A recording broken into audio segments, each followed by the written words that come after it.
Good day guys, this is Gab, the Property Wanderer. So nandito tayo ngayon sa isang model ni Idesha Cabuyao East, which is Sora model, single attached. So ang floor area niya is 52.2 floor area square meter. Then yung lot area is 80 square meter lot area. So dito kasi floor niya guys.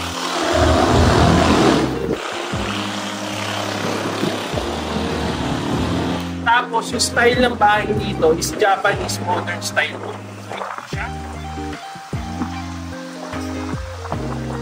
Ayan guys, so silipin natin guys yung loob nito. Tara!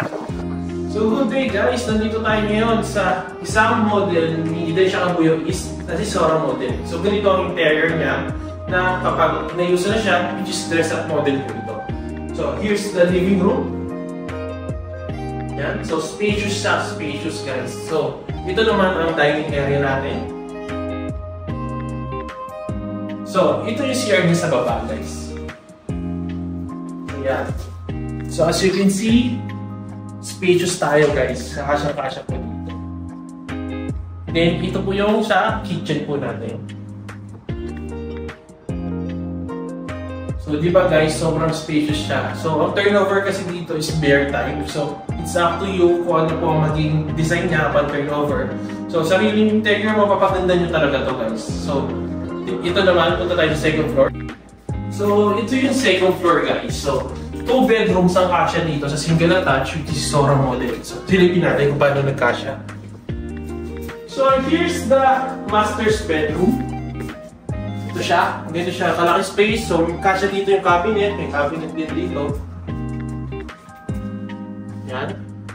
So, ito yung cabinet. Aircon bed. Kaya maglagay dyan. Split type. Pwede rin po.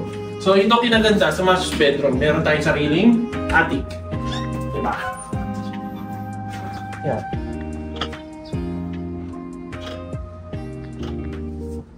So, punta naman tayo sa isang bedroom natin.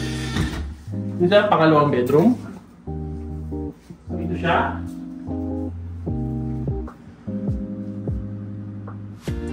So, kasang-kasya dito guys, yung 2 bedrooms natin dito. Pero upon turnover naman guys, pwede kayo magpa-extend, pwede kayo magpabago.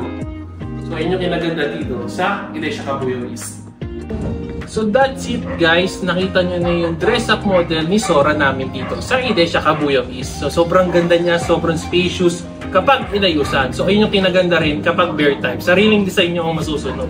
So, ito si Sora model is 50.2 square meter floor area and 80 square meter lot area. Ayun yung minimum.